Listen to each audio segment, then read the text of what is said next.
the 675 LT Spider is one of the most complete supercars on sale, or it would be, if it hadn't sold out already.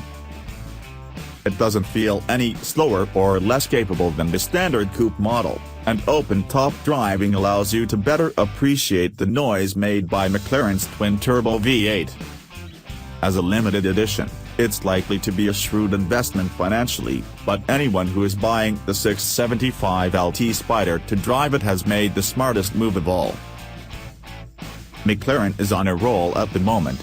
The British company enjoyed a strong reception for its entry-level supercar, the 570S, and it's still reveling in the fact that its limited edition 675 LT Super Sports car sold out in only a few months.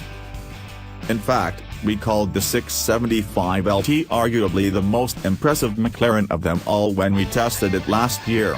Now the 675 name returns in open-top form, with the Spider.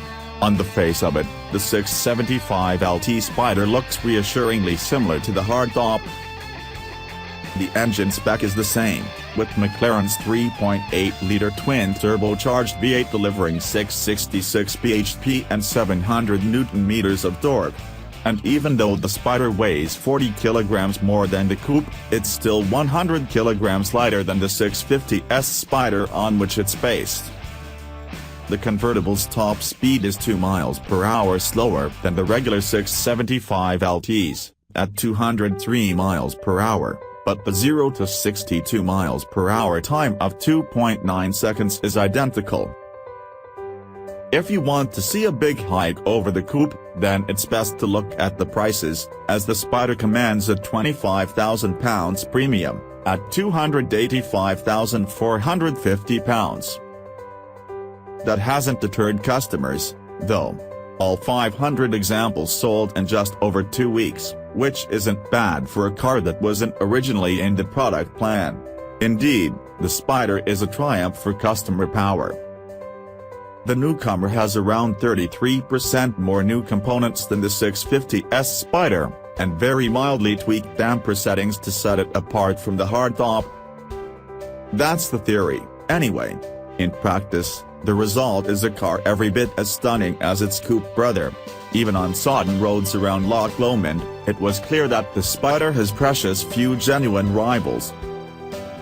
If the car's performance or ability to involve have taken a hit thanks to the roof, it'd take a heck of a driver and a demanding racetrack to really notice it. 3 key elements stand out. Firstly, the steering is beautifully weighted. It's slightly meatier than the setup you'll find on Ferraris, but still packed with feedback and able to flick the Spider's nose in a corner with astonishing accuracy. Then there's the engine. McLaren actually limited peak to torque in a bid to deliver a longer surge, and it really works. This is an astonishingly rapid supercar, yet that wave of torque means it's as usable when it comes to seizing overtaking opportunities on a motorway as it is fast around a track. All of this wouldn't matter a jot if the 675 LT's chassis was too soft or, perhaps more likely, too stiff for road use. But instead, it's compliant over all but the worst surfaces, and even when you do hit a pothole, there's only a relatively distant thud. As with the 650S, there are normal, sport and track modes for both the chassis and powertrain. The engine's behavior during gear shifts changes with the settings, although unless you're on a circuit, you can leave the 675 LT in normal mode and then flick between normal and sport for the powertrain, depending on your mood. Sport cuts the spark but not fuel flow during shifts, giving you a terrific gunshot crack as unspent petrol is fired up during reignition. Downsides: the carbon fiber ceramic brakes could have done with a little bit more early bite on the soaking Scottish roads.